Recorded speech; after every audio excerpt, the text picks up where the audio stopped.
Si c'est pas pour Jésus là, nous on bouge pas, on reste sur place. Ciao. Ah, si t'es sale, tu sais où tu finis. En chantant, tu sais où tu finis. La clinique, tu sais où tu finis.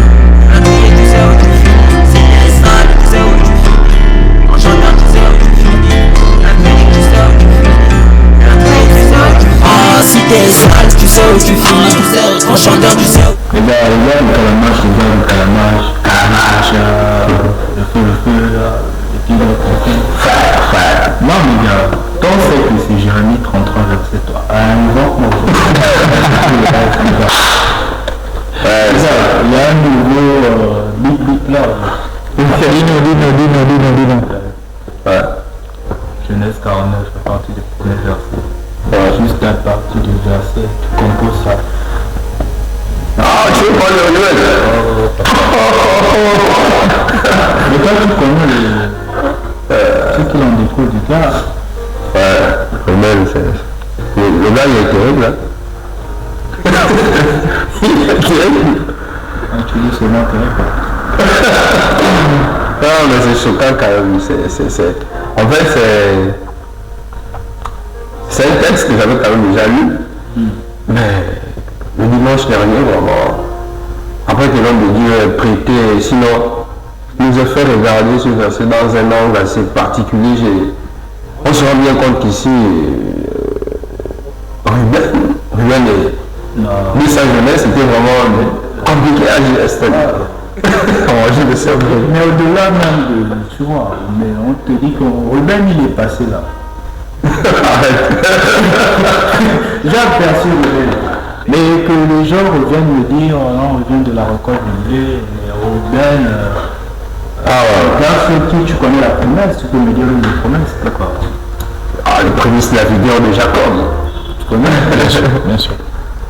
Un petit comme le vent, sa vitesse, rapide, tout. Mais dans la même vitesse, les gars, il est passé là. Les autres sont revenus. Il était rapide, mais il était là. Avec du blé! Récolte du blé. Mais lui, il a dit avec quoi, frérot? Mon gars, 2 chemins. Récolte du blé. Le frangin m'a fait. Et mandragore. Tu peux pas avec. C'est un aphrodisiaque. Déjà, je crois que le gars c'est la connaissance. Dans laquelle tu te vraiment. Donc de sa vitesse, on comprend que Ruben, de sa vitesse, il était attiré par la sexualité en fait. Ok. Pour aller chercher. Moi, j'aime dire aussi quand même un truc en fait, parce que si le gars, aussi jeune qu'il est, d'accord, pendant la saison du blé, de la récolte du blé, le gars s'arrange à aller chercher des mandragores, un aphrodisiaque. Donc, en d'autres termes, est-ce qu'il ne serait pas, il n'aurait pas peut-être entendu des informations, si on n'aurait pas été peut-être exposé à certaines choses qui ont poussé sa curiosité à chercher ces choses-là. Parce que quand même, je suis d'accord avec ce que tu disais, la foi vient de ce qu'on entend. Le gars a dû entendre quelque chose qui lui a sûrement donné envie d'expérimenter la chose. Je crois que dans notre enfance, on a été parfois exposé à ce genre de choses. J'ai vu les grands frères parler et par la suite, tu te dis que tu vas peut-être tester le truc. Tu savais pas que tu Vous savez, lorsqu'on est passionné de quelque chose, on s'appelle à avoir plus de connaissances sur la chose. C'est comme un footballeur. Un footballeur va pas seulement s'arrêter à shooter le ballon ou à renvoyer la balle à chaque fois. Non. Il va je vais vous dire quoi. Il va comme chercher des connaissances partout. Dire que bon, par exemple, lorsque je suis en face du but, comment je dois me comporter? Lorsque nous sommes en défense, comment je dois faire? Qu'est-ce que je dois faire? Quel est le genre de passe qu'il faut faire? Quel est le genre de truc qu'il faut faire? Et Ruben, selon sa passion, selon sa passion, certainement avait cherché des connaissances. selon sa passion. Et dire que bon, peut-être pour être fort dans ça, il faille que je puisse manger ce genre de fruits, manger ce genre de fruits, faire certainement du sport, en fait des trucs comme ça. Vous savez, c'est ça. Quand tu es passionné, tu cherches des connaissances et des connaissances pour pouvoir t'améliorer à chaque fois. Mais dans tout ça, ce qui m'inquiète, c'est que nous sommes dans une année assez particulière qui traite de la prééminence. Mais regardons le cas de Ruben, il est clair qu'un petit comme le vent, tu n'auras pas la prééminence. Donc on comprend que des actes de Ruben, tout de suite, il n'a pas pu accéder à ce à quoi il a été prédestiné. Ainsi, dans la prééminence, lorsqu'on parle de Jésus, les mages ont pu voir l'étoile. Ils sont allés se prosterner. Le monde des ténèbres fait détecter les personnes qui sont positionnées en premier et ainsi met un mécanisme pour pouvoir les dépositionner, si il faut le dire, pour pouvoir les assévir. Et ainsi, concernant le cas de Ruben, certes, c'est assez marrant, comme Jésus a pu le dire. Ruben attiré par la sexualité. Mandragore. Mais c'est encore quel médicament. Parce que lorsqu'on parle de prééminence, en réalité, c'est un positionnement. Prééminence, c'est un positionnement. Celui d'être premier. Et lorsqu'on est premier, normalement, je vais prendre le cas d'une famille. Et c'est même d'ailleurs ce dont la Bible évoque. Le cas d'une famille, lorsqu'on est premier, nous sommes censés avoir accès à une porte que l'on laisse ouverte pour bien avant les autres. Voilà, soit introduit. Mais ici, Ruben, à cause de ses passions, la Bible mentionne qu'il a dû perdre la prééminence. Est-ce que dans cette génération, il n'est pas vrai de constater que tous ces fléaux, toutes ces choses auxquelles nous sommes exposés, font en sorte que l'on soit écarté de la prééminence?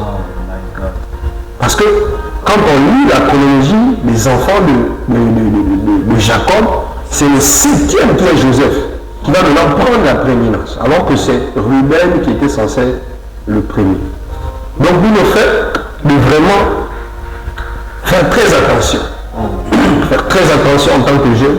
C'est vrai, nous avons des passions, c'est vrai, nous avons des envies, des désirs et tout ça, auxquels nous sommes exposés dans les lycées, dans les collèges. Il y a ceux-là qui font en sorte que nous expérimentons à certaines choses. Mais il faut faire très attention, parce que à cause de l'expérimentation de telle chose, ça a conduit lui-même à être sous la couche de son père. Il a sauté la couche de son père. Alors qu'il avait cette faculté d'être rapide, d'être rempli de force, parce qu'il est le premier-né de son papa. Donc c'est une interpellation qu'on peut passer aussi comme ça. Une interpellation. C'est une prise de conscience à nous également, à ne pas poser certaines actions, parce que ça peut conduire à des conséquences assez irrévocables. Vraiment irrévocable. Vraiment, de ce Ruben, c'est assez marrant.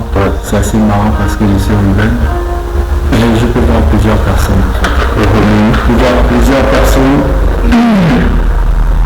Dans le cas où parfois on s'adonne à ce qui est fréquentation, on se trouve parfois des choses qui nous permettent de pouvoir saisir pleinement ce à quoi Dieu nous a appelés.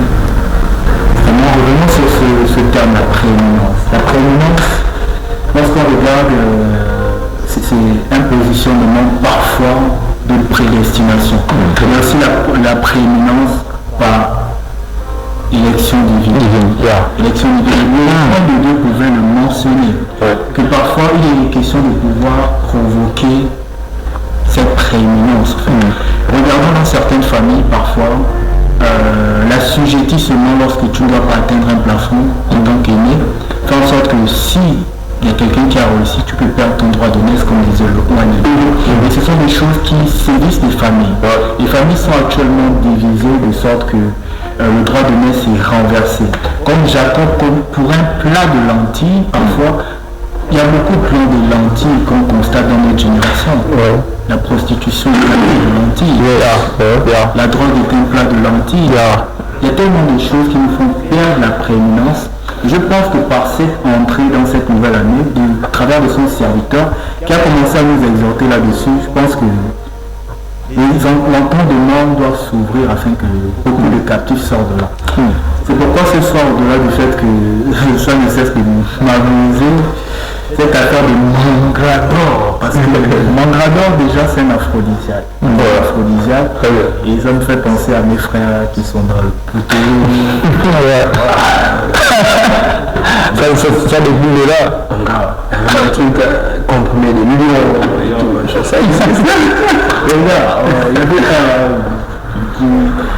vraiment entre parenthèses, il invite, voilà, il est allé dans un il a fait de la peine à la bourre. Il avait déjà un engradeur.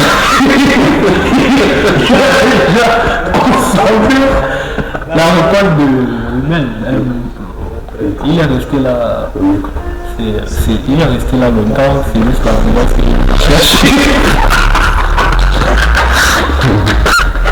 Oh my god.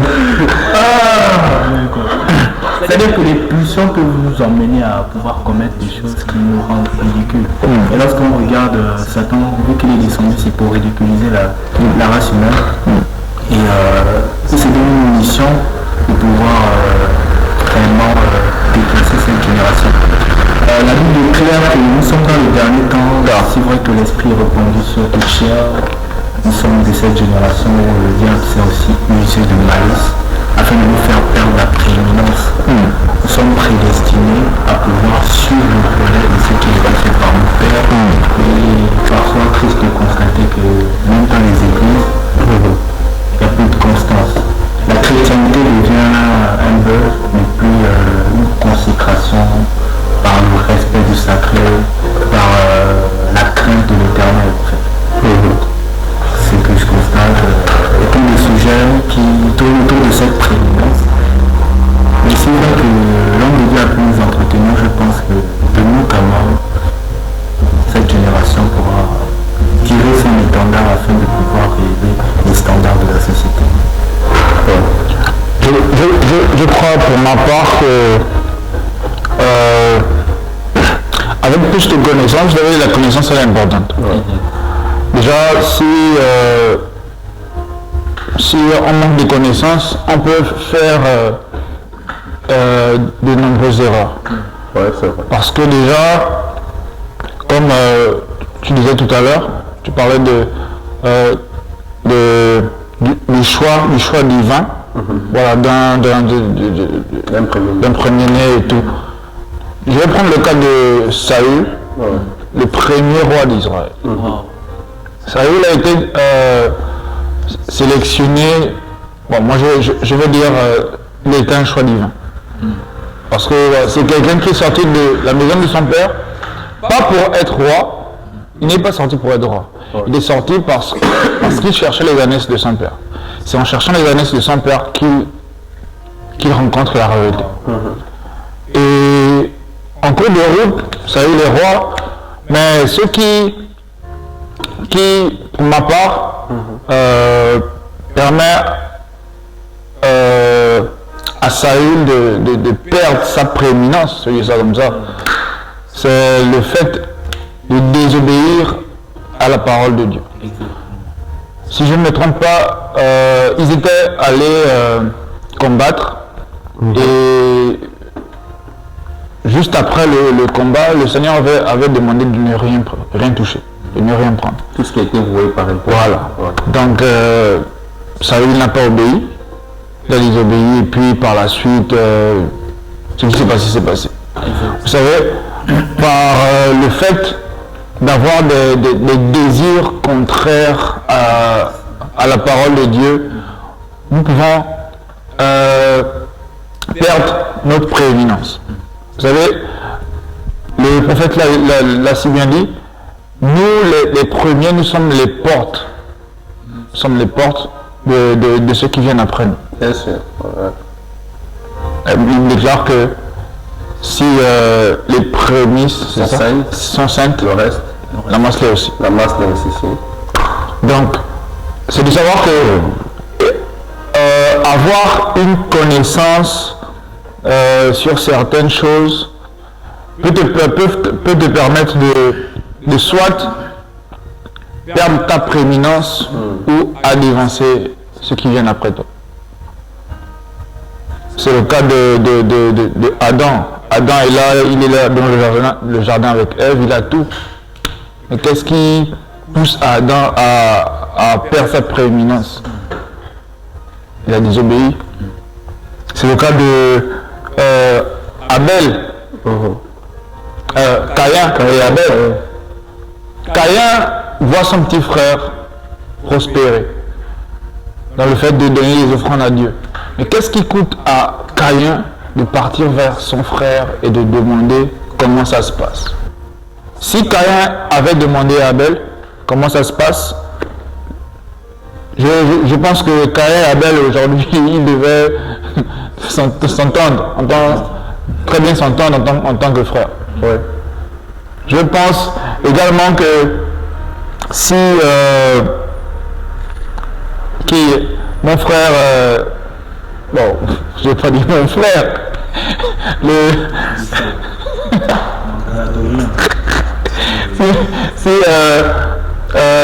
dis mon frère, mon grand frère Ruben avait c'est Ruben, c'est pas...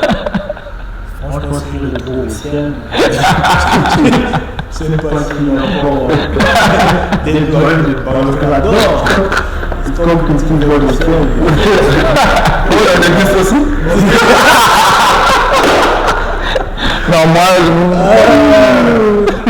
moi je pense que bon, au ciel on n'aura plus besoin de ça. Au ciel il n'y aura ni homme ni femme. Donc s'il n'y a pas de femme, s'il n'y a pas d'homme, pourquoi c'est quel genre de désir qu'on aura entre nous en fait? Man of God, c'est très puissant ce que tu dis parce que au départ, lorsqu'on parle de prééminence, on parle de prédestination. On parle de quelqu'un qui a déjà été déclaré à pouvoir accomplir quelque chose sur la terre. Et lorsque tu parles de désirs qui ne sont pas sur la relation, c'est que nous sommes ici pour une mission. Nous sommes ici pour une mission et parfois, tout concours à nous faire échouer. Pendant que tu parlais, j'ai pu capter quelques éléments. Tu as pris le cas de Joseph. Tu sais, lorsque tu parlais du fait que souvent il y a des choses qui ont été déclarées sur nous et que lorsque tu reçois ce qui est le tien en termes de prédestination, tout de suite il a dit que ce le cas de Joseph, parce qu'il était ses frères voici, c'est encore il y a tout de suite un mécanisme de rancune est rentré, mais qu'à cela ne tienne, le plan de Dieu avait déjà été déjoué, en sa faveur. Et je crois que tout ce qui nous fait, quel que soit le plan de l'ennemi, ce que Dieu a dit dans leur vie, leur prédestination, leur sera leur partage. Moi, j'ai été édifié, je continue d'être édifié, et vraiment m'enchérir. C'est vraiment...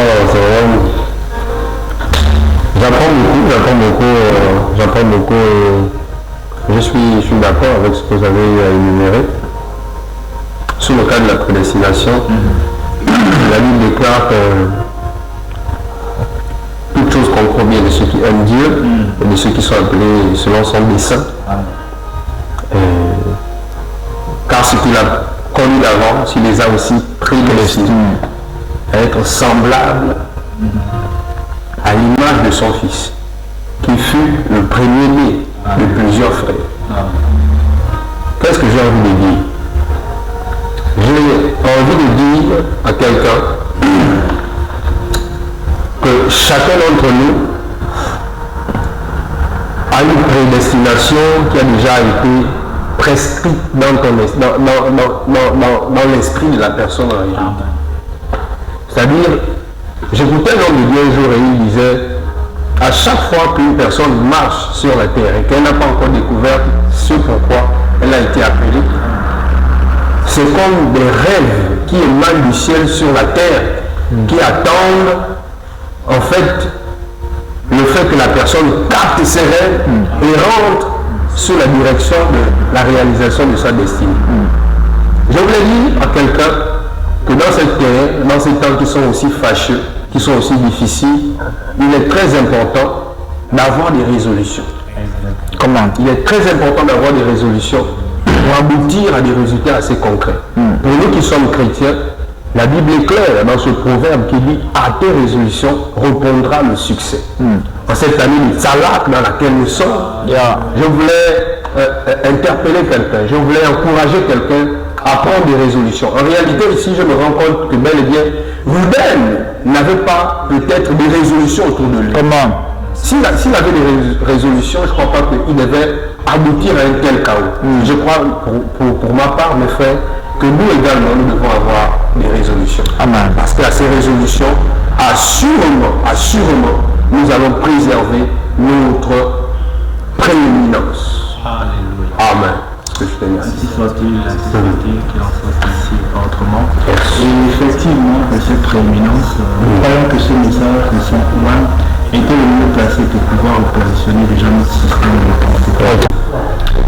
Je pense que là, ce qui a été dit, Ruben, Mandador, tout ce qu'il a fait au jeune Nicolas, dans cet échange, il faut dire comment c'est marrant, mais il était également question de modifier ça. Mais qu'est-ce qu'on retient de ça? Qu'est-ce que nos bien-aimés peuvent retenir de tout cela? Alors, je crois que le sujet a été riche en échange, en participation des uns et des autres. Parce que nous pouvons retenir de la prééminence, c'est que c'est une capacitation que le ciel affecte à une personne, dans une famille.